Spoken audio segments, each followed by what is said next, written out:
네, 2025년 갈릴리 겨자나무교회 직분자 교육입니다.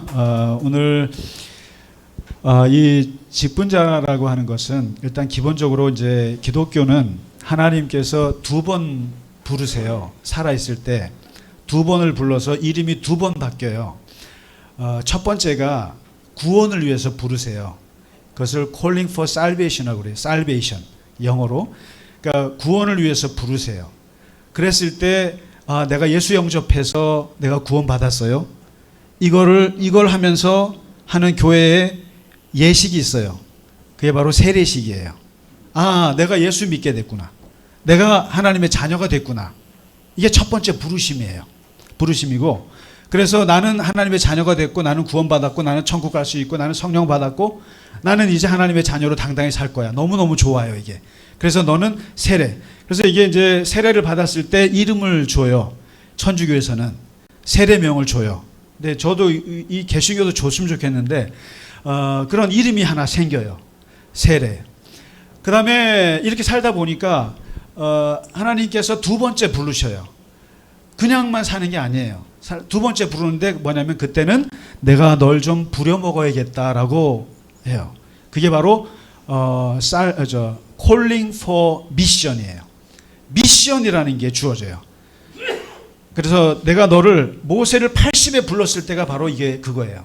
하나님의 미션을 위해서 부르는 두 번째 부르심인데, 이 두 번째 불렀을 때 이름이 진짜 생겨요.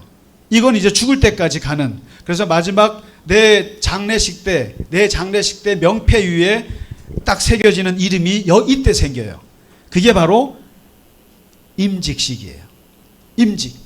이게 직분이에요. 집사, 권사, 장로, 목사. 여러분, 김영삼 대통령 돌아가셨을 때 그분 그 마지막 보셨어요? 장로 김영삼이지 대통령 김영삼 아니에요. 죽음이라고 하는 것은 종교적인 이름을 마지막으로 붙여요. 그래서 거기에 장로가 들어간단 말이죠. 이것은 죽을 때까지 가는 나의 마지막 이름이 이 직분이에요. 그래서 이때부터는 세례 받았을 때를 우리가 하나님의 자녀라는 이름을 들었다면, 임직을 받으면서부터 생겨나는 두 번째 이름은 예수의 제자라는 거예요. 그리스도의 제자 이름이. 그래서 두 개의 이름을 가지고 우리가 살아가는데, 이제 이 두 번째 임직을 받았을 때는 세례할 때는 물로 세례를 줘요. 그런데 두 번째 임직을 할 때에는 사실 기름을 부어요. 이 기름을 붓는다는 얘기는 쉽게 말하면 너를 공식적으로 이제 하나님의 일을 할 수 있도록, 이 기름 붓는다는 게 말씀드렸을 겁니다. 그렇죠? 양들에게 기름 바르는 거에서 나온 거예요. 올리브유를. 양들은 다리가 짧아가지고 벌레가 막 물어요. 그랬을 때 이 벌레를 막을 방법이 없으니까 목자들이 거기다가 기름을 발라줘서 퇴치하는 거예요. 다시 말해서 우리가 성령의 기름을 받는다라고 하는 것은 하나님이 보호하신다. 이제부터 너는 공직자이기 때문에, 너는 이제부터 어떤 하나님의 일을 해야 되기 때문에 내가 너를 보호해 줘야 된다. 보호해 준다는 의미예요. 기름을 바른다는 것은. 얼마나 힘들겠어요. 얼마나 어떤 그 직분을 하기가 힘들겠어요. 그렇기 때문에 보호해 주고, 먹을 거 주고, 입혀 주고, 그리고 살 걸 주고, 그리고 능력 주고, 이게 다 기름이에요. 그래서 우리가 직분 받으신 분들은 하나님의 성령의 기름 부음 받으심에 대한 기도를 많이 할 필요가 있어요. 아무튼 그렇게 해서 이제 직분자가 세워지는데, 이 직분이라고 하는 것이 이제 교회 안에서는 직분자를 세웁니다. 그래서 이 직분자들이 모든 교회를 이끌고 가고 교회를 섬기고 합니다. 자, 그래서 이 기본적인 걸 좀 알려드리는 거고요. 그 다음에 이제 이 직분자를 위한 교회 생활 10계명, 요 10가지만 좀 잘 기억하시면 좋겠어요. 먼저 일단 1번에서 4번. 10계명에도 보면 1번에서 4번은 하나님과의 관계죠. 그 다음에 5번에서부터 10번까지는 사람과의 관계를 이렇게 10계명은 다루고 있는데, 요것도 제가 신학교 들어간 것부터 치면은 사실 교회, 어쨌든 현실 교회를 한 번도 떠나지 않고 한 35년 동안 이렇게 교회를 섬기면서 만든 거니까 이게 하늘에서 떨어진 계명은 아닙니다. 경험적인 것과 그다음에 신학적인 것들을 같이 해서 넣은 거니까 꼭 좀 기억하시면 좋겠어요. 1번에서부터 4번은 우리가 어떻게 인식을 해야 되느냐라고 인식적인 거예요. 첫째가 교회라고 하는 것은 십자가의 피로 세워진 하나님의 집이라는 것이다. 그러니까 교회를 이게 자꾸 그렇습니다. 교회는 깨지기 쉬운 공동체예요. 그리고 교회는 자유로운 공동체다 보니까 자칫 잘못 생각하면 교회는 세상 모임하고 똑같이 흐를 수 있는 가능성이 너무나 많은 위험한 공동체가 교회 공동체예요. 사실은. 그래서 항상 저희는 우리 수요일 날 중보기도 하고 할 때도 교회가 하나님의 집이라는 사실을 반복하고 또 반복해요. 왜냐하면 제가 나댈까 봐 그래요. 목사가 나댈 가능성이 제일 높거든요. 목사가 제일 교만할 가능성이 많기 때문에 여기가 마치 내가 경영자인 것처럼 그렇게 생각할 가능성이 많아요. 그렇기 때문에 이 교회의 주인은 하나님이시라는 거, 이걸 항상 인식하지 않으면 엇나갑니다. 선을 넘을 수 있어요. 제가 여러분 옆에서 막 독재하듯이 막 할 수도 있어요. 여러분 많이 보시잖아요. 그래서 목사의 말 한마디에 다 교회가 그냥 왔다 갔다 합니다. 그러면서 심지어는 이상한 말 하는 목사도 있어요. 근데 교회라고 하는 것은 하나님의 집이라는 것을 잊으시면 안 돼요. 그러니까 여기서 벌써 탁 걸리죠. 굉장히 조심스러워집니다. 그다음에 두 번째, 교회의 주인이 누구냐? 하나님이고 내가 거기서 일하는 일꾼이라고 하는 거, 그냥 머슴이라는 사실을 꼭 기억해야 됩니다. 여기서 지금 오늘 우리가 이 직분자라고 했을 때 제가 늘 그러잖아요. 목사, 장로, 권사, 집사라고. 제가 목사를 빼지 않습니다. 저도 실수를 굉장히 많이 해요. 저도 실수 많이 하고요. 저기 적어 놓으면서도 제 반성을 엄청나게 많이 하는데 직분자, 목사, 장로, 권사, 집사 모두는 청직입니다.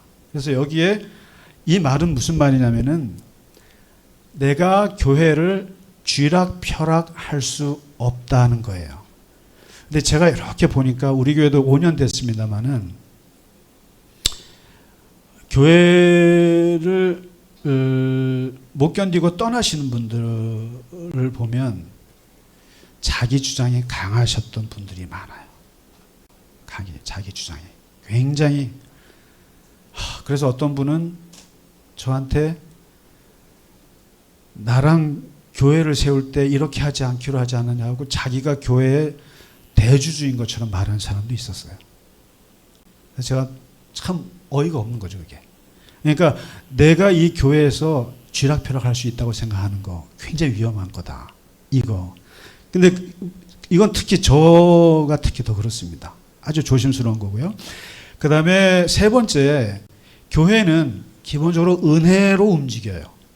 은혜롭고 자유롭습니다. 그래서 웬만하면 다 하나님의 사랑 그리고 자유로워야 됩니다. 그 다음에 자발적으로 해야 하는 거예요. 봉사도 다 물론 목사인 제가 물밑 작업을 해서 막 그렇게도 하지만 그러나 그것도 본인들이 다 좋아서 하는 그게 이제 은혜인데 요것만 알지 동시에 교회는 엄숙한 규칙이 있다는 사실을 잘 몰라요. 2000년 동안 사실 교회는 법으로 다스릴 수가 없어요. 법 공동체가 아니기 때문에 그래서 교회 안에서 얼마나 많은 문제가 있었겠어요. 그러다 보니까 교회 안에서 생겨난 전통이 바로 규칙이에요. 룰이에요. 룰이 있고 그 다음에 질서라는 게 있어요. 질서.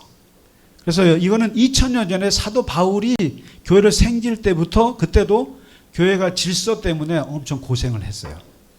이게 무슨 말이냐면 교회는 기본적으로 자유롭고 은혜롭고 다 허용되는 것 같이 보이지만 그러나 이게 선이 있어요. 선이 있을 때 목사가 혹은 장로가 이렇게 지적을 해줄 수 있어요. 질서를 지켜요. 이게 규칙을. 그 규칙이 깨지면 선을 넘으면 교회는 이게 어려움을 당합니다. 그래서 이제 어떤 분들은 이제 그럴 참 많이 들었는데요. 뭐냐면 아유 목사님 뭐 이런 것까지 다 신경 쓰세요. 그냥 목사님은 말씀만 잘 전하시면 되지. 이거 제가 엄청 많이 들었던 말이에요. 옛날부터 목사님은 설교만 잘하시면 됩니다. 예배 집례만 잘하시면 되고 다른 거 돈이나 이런 건 다 그냥 교인들 알아서 해고 장로한테 맡기세요. 그러면 제가 그래요. 그러시면은 설교 목사를 부르세요. 설교 목사를 부르세요. 설교 목사. 근데 설교만 하는 목사 돈 주고 불렀었어요. 목사들 많습니다. 근데 여러분 이런 말이 있습니다. 악마는 디테일에 있다는 말이 있어요. 들어보셨나요? 이건 원래 어디서 나온 말이냐면 신은 디테일에 있다. 하나님은 디테일에 있다라는 서양 속담이에요. 이것을 패러디한 거예요. 악마는 디테일에 있다. 이거예요. 이게 무슨 말이냐면은 하나님의 일도 사소한 것을 신경 쓰지 않으면 안 된다는 거예요. 그리고 악마는 디테일에 있다는 얘기는 사소한 거 무시하다가 뚝이 무너질 수 있다라는 걸 얘기하는 거예요, 이게. 지금 오늘 5번부터 10번까지는 아주 사소한 거예요. 아주 사소해 보이는 일이고, 그리고 아주 별 볼 일 없어 보이는 얘기인데, 기본 중에 기본이에요. 이걸 잘 보셔야 돼요. 이게 무너지잖아요? 무너지면 교회가 힘들어져요. 그래서 이걸 제가 매주 할 수 없잖아요? 그러니까 1년에 한 번 정도 하는 거니까 꼭 좀 기억하시면 좋겠어요. 정말 이걸 그때그때마다 잔소리를 해야 되는 경우가 있어요. 근데 그럴 때마다 제가 스스로가 힘들기 때문에 그다음에 4번의 직분자는 교회 공동체 살림을 위해 부르받는 영적인 공직자다. 이게 이제 공직자라는 거예요. 그러니까 일종의 세례 받았을 때는 사실상 일반 교인분들은 자유롭습니다. 그런데 집사가 되는 순간 또 권사가 되는 순간 목사, 장로가 되는 순간 공적인 존재예요. 교회 안에서. 공적인 존재. 여러분 공직자들이 왜 욕을 많이 먹습니까? 왜 공무원들이 욕을 많이 먹어요? 네, 공직자가 사적인 행위를 했을 때 비판을 받는 거예요. 그냥 세례 받았을 때 정도의 수준의 하나님의 자녀로서의 수준을 보여줬을 때 욕을 먹는 거란 말이죠. 근데 이제 집사나 권사나 장로나 목사는 교회 안에서는 공직자이기 때문에 자기의 모든 행동이 다 조심스러운 거예요. 이게. 그래서 이제 그 조심스러운 사소함이 뭐냐면은 5번, 6번, 7번, 8번, 9번, 10번인데 첫째, 사적인 관계 만들지 마세요. 교인들하고. 오직 교인으로만 대하세요. 이게 무슨 말이냐면, 아우, 우리 목사님은 아들 같아. 내 아들이랑 나이가 같아. 아우, 장로님은 우리 아버지 같아. 권사님은 우리 엄마 같아. 그러면서 세상의 관계를 끌어들어와요. 끌어들어와서 그냥 사적인 관계를 만들어요. 지금 그것 때문에 고통받는 분이 계셔요. 우리 아버지처럼 제가 모실게요. 아버지처럼 모시고 제가 며느리 아들 노릇할게요. 그 결과가 뭐예요? 지금 여러분 교인들 사이에서는 아버지가, 그리고 어떤 분은 저한테 목사님 형이라고 부르면 안 돼요 그랬다가 제가 절대 안 돼 그랬어요. 뭐 그럴 수도 있어요. 그러니까 형처럼 보인단 말이에요. 형처럼 부르고 싶어. 솔직히 구금정 권사님 아들이 저랑 나이가 같아요. 이재복 권사님 아드님이 저랑 나이가 같아요. 그러면 저도 느낌이 되게 확 와요. 그게 나이가 같고 그러면은 그렇잖아요. 우리 반주자님 보면 저희 딸이랑 나이가 비슷해요. 그건 느껴져요. 딸 같고 아들 같고. 근데 여러분 딸 같고 아들 같을 뿐이지 절대 아들 아닙니다. 아들 아니에요. 저희 형님이 둘 계신데 큰형님이 예수 믿고 나서 저보다 16년 위에요. 70이 넘으셨어요 이제. 근데 이분이 군인 출신이거든요. 근데 이분이 옛날에는 상기야 하던 분이 지금은 김 목사님 그래요. 그래서 제가 부담스러워서 못 만나겠어요. 솔직히 말씀드리면. 형님이 16년 아래 막내 동생한테 김 목사님 그래요. 뭐냐면 그럴 필요 없는데 굳이 집에서는. 그런데도 그걸 한단 말이에요. 교회 안에서 부모 자식 간 없어요. 아, 장로님이 우리 아버지 같으니 제가 모실게요. 그래서 무슨 일이 벌어집니까 지금? 예? 그러니까 그 착각하시면 안 돼요. 그러니까 오직 그냥 목사와 교인 사이예요. 장로와 장로 사이고 권사와 집사 사이일 뿐이지. 그래서 이 직분 사이인 거지 거기에 무슨 다른 관계들이 끼어 들어가면 안 돼요. 안 됩니다. 아주 사적인 겁니다. 그 다음에 6번째, 교인을 부를 때 직분을 부르세요. 직분을 부르시고 그리고 존댓말을 사용하세요. 꼭 존댓말을 쓰세요. 꼭 존댓말을 쓰시라고요. 그러니까 특히 이게 어려운 거는 뭐냐면 1대1로 만났을 때 솔직히 말씀드리면 우리 진 권사님하고 김영자 권사님이 1대1로 만났을 때 존댓말 나 못하리라고 확신해요. 왜냐하면 이분들은 경북고등학교 40년 동기 동창이에요. 박영순 권사님하고 구금정 권사님은 65년 의사 동기인데 그분들이 둘이 만나서 박영순 권사님 오늘 점심 먹었어? 이럴 수는 없어요. 그러나 사람들이 있는 자리에서는 직분을 부르고 님자를 쓰셔야 돼요. 특히 이게 이제 우리가 젊은 교인분들 들어오시는 걸 기뻐하신단 말이에요. 근데 젊은 세대들이 들어왔을 때 이 세대들을 지속시킬 수 있는 방법은 어르신분들이 할 수 있는 게 존댓말을 쓰셔야 돼요. 존댓말. 절대로 반말을 놓으시면 안 돼요.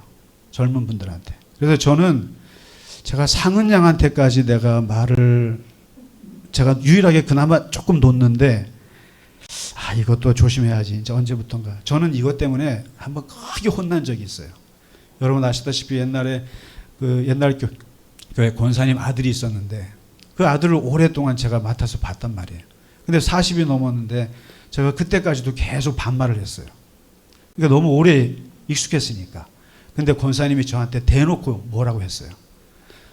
장가까지 갔고 나이가 40이 넘었는데 목사님 반말하시냐고.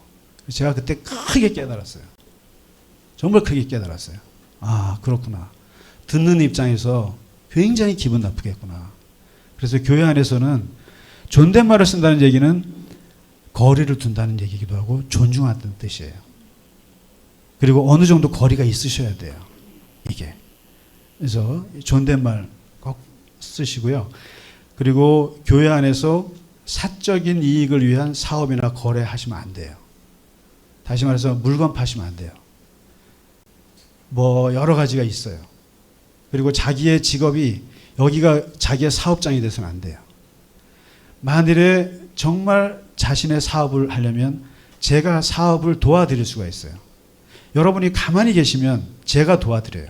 근데 여러분이 나서시면 예를 들면 명함 돌리고 찾아가고 성경에서 예수님이 가장 폭력적으로 변했던 분노의 장면이 딱 한 장면이 있어요. 누가 봐도 예수님은 폭력적으로 보여줬던 그 장면이 바로 성전에서 장사하는 사람들을 둘러엎었을 때예요. 이게 왜 분노했을까? 그것은 하나님 입장에서 생각 잘 하셔야 돼요. 내가 교회에 가서 뭔가 사업을 하겠다고 생각하는 사람, 장사하려고 하는 사람들이라면 하나님 입장에서는 기분이 너무 나쁜 거예요. 얘는 나를 예배하러 왔는데 마음은 딴 데 가 있는 거예요. 여러분, 만일에 내가 누구랑 같이 사귀는데 나를 만나는 목적이 다른 목적이에요. 기분 상합니다. 그렇게 해서 결혼한 걸 사기 결혼이라고 그래요. 그래서 어떤 제가 아는 장로님은 누가 말하라 그래도 부자예요. 돈 많은 부자 회장님이세요. 근데 이분이 교회를 처음에 다니시다가 예배 드리고 같이 밥을 먹거든요. 밥을 먹는데 언제부턴가 목사님 저 밥 못 먹겠습니다 그래요. 왜요? 내가 부자인 줄 알고 사람들이 와서 돈 얘기를 한다는 거예요. 뭐 빌려달라, 뭐 사달라. 그래서 못하겠다고 저는. 그래서 이분은 예배만 드리고 가요. 그리고 어떤 장로님은 청와대 비서실장으로 들어가셨는데 얼마나 권력의 정점이 올라가 있을 거 아니에요? 근데 이분이 저걸 하셨어요. 안내위원 했어요. 주보 나눠주는 걸. 근데 주보 나눠주다 보니까 이분이 청와대 비서실장이라는 걸 알고 무슨 민원을 그렇게 하는 거예요. 교인들이 와서. 그러니까 그분 더 이상 할 수가 없게 되는 거죠. 왜냐하면 무엇을 교회에서 특히 새신자들을 건들지 마세요. 새신자들한테 물건 팔거나 그러시면 안 돼요. 그러면 관계가 다 왜곡되는 거예요. 만일에 새신자가 이게 지금 우리가 이 정도니까 그나마 덜하지, 교회가 커져보세요. 커져봤을 때 교회에서 전부 다 장사하는, 여기 우리 사업하시는 분 얼마나 하세요? 우리 김성수 집사님 사실은 건강식품 하시는데 제가 이분이 한마디 교인들한테 사라고 안 하세요. 저한테 몇 개를 주셔갖고 제가 너무너무 잘 먹고 있는데 이러면 제가 이분을 위해서 기도하게 돼요. 그냥 하나님께서 좀 이 사업이 잘 되기를. 여기 예를 들면 우리 보석하시는 집사님이 맨날 명함 돌리고 교인들한테 와서 아유 권사님 저 목걸이 좀 바꿀 때가 되셨네요. 그렇게 하실래요? 그러면 어떻게 하겠어요? 이런 분들은 제가 중직을 세울 수가 없어요. 특히 새신자 담당을 못 시켜요. 왜냐하면 다 자기 어장이야. 다 자기 고객이야. 나는 이 교회를 내가 장악하리라. 실제로 한때 전도사 했던 어떤 분이 저한테 와가지고 무슨 뭐 메나테크인가? 그거를 교인들한테 팔 수 있게 해달라고 제가 끊어서 안 나와요. 여러분 그게 오랫동안 우리가 오랫동안 그 교제가 있어서 어느 정도 신뢰가 되면 모를까. 그냥 모든 새신자들 보면 다 그렇게만 보이면, 그런 사람들이 다 고객으로 보이면 하나님이 보시기에 그게 어떻게 되겠어요? 이게 예수님이 가장 분노했던 거라는 거 잊으시면 안 돼요. 그러니까 교인은 교인으로서만 대하셔야 돼요.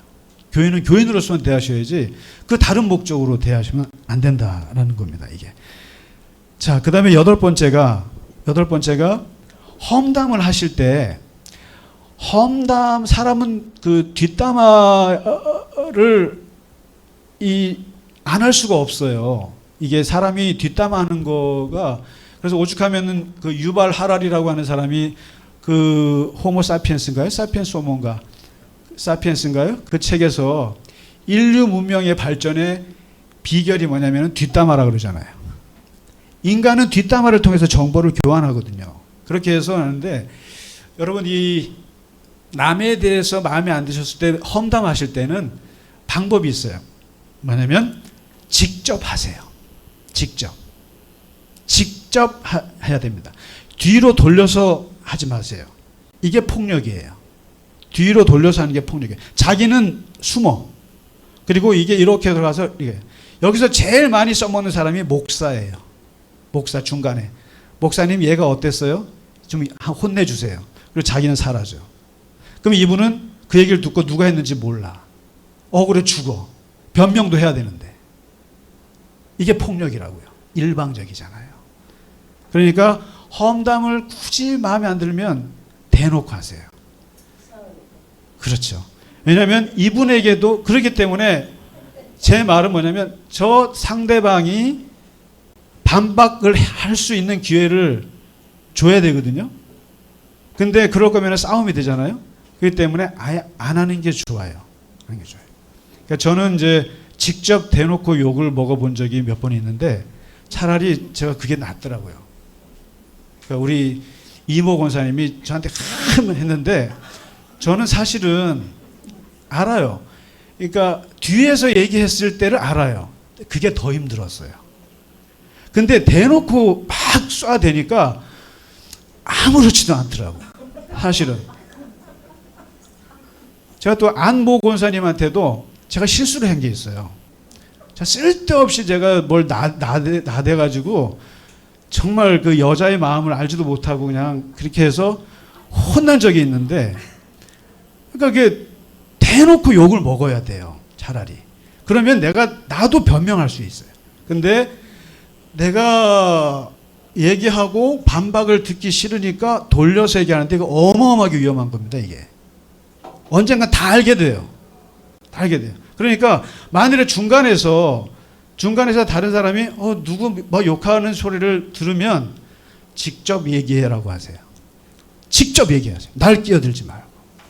그래야 풀려요. 오해가 안 됩니다. 오해가 안 됩니다. 그래도 2번 하지 마세요, 변사님. 이번에 그 장소에 또 갔는데 또 그럴까봐 약간 떨었어요, 제가. 근데 방이 달라가지고 그래도 좀 했어요. 자, 그렇습니다. 그러니까 저도 직접 얘기를 들으면 저도 그 당시 굉장히 힘들어요. 다 힘듭니다. 힘들지만 직접 하셔야 돼요. 네. 그렇지 않은 거 아예 하지 마세요. 네. 그 다음에 이건 뭐 늘 얘기합니다. 정치 논쟁. 그러니까 극단적이고 편가르는, 그러니까 정치 토론은 저는 참 좋아해요. 토론은 참 좋아하는데 극단적이라는 얘기는 뭐냐면 선을 넘는 거예요. 이게 이제 교회 안에서는 아주 금하는 건데, 왜냐하면 교회는 여기 보면 국민의힘 지지자도 있고 민주당 지지자도 있고 또 여기 다 다양합니다. 그렇기 때문에 교회는 어떤 원칙을 세웠냐면은 정교 분리 원칙을 세웠어요. 교인들 안 싸우게 하려고. 그래서 정치와 종교는 기본적으로 분리한다. 그래서 목사는 교회 안에서 누구를 지지해라라고 하는 정치 발언을 못하게 되어 있어요. 그런데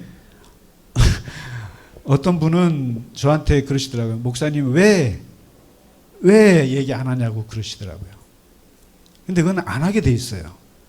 그냥 마음으로만 자기는 그냥 그거 하는 것이지 왜 교인들을 싸워요. 그러니까 이거는 자기 의견 정도로만 그래 얘기하고 토론을 할 거면 괜찮아요. 그런데 이게 막 얼굴 붉히시면 선을 넘는 거예요. 그런 얘기는 교회에서 가급적이면 삼가하는 게 좋다.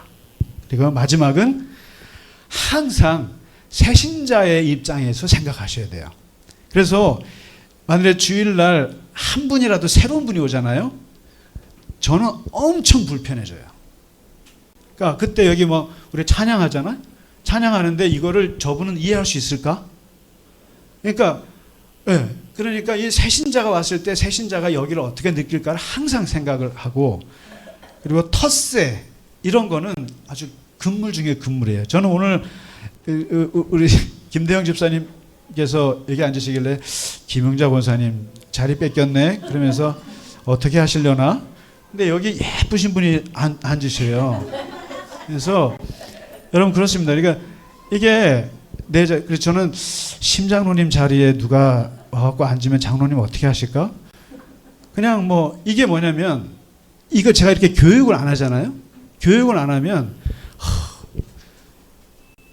당사자는 괜찮은데 딴 분들이 와갖고 여기 장로님 자리 여기 이상만 우리 원로 장로님 자리인데 여기 앉지 마세요 이런단 말이에요. 그랬을 때 새신자가 느끼는 게 뭐겠어요? 텃세구나. 텃세를 이 교회가 했구나. 그래서 여러분 자리를 이렇게 왔다 갔다 옮겨 앉는 것도 괜찮습니다. 그래서 항상 교회는 이렇게 새신자가 올 거라고 하는 낯설음이 있으셔야지 늘 익숙한 대로 이렇게 하다 보면 안 돼요. 그래서 가끔씩 교육을 하는 거니까 그렇게 하시고, 요 직분자들 이게 사소한 겁니다. 아주 사소한 6가지예요. 근데 이 사소한 게 무너지면 뚝이 무너집니다.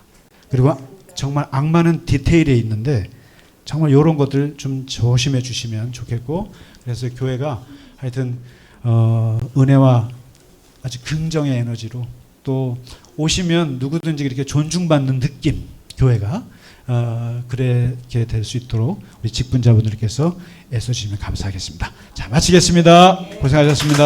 감사합니다.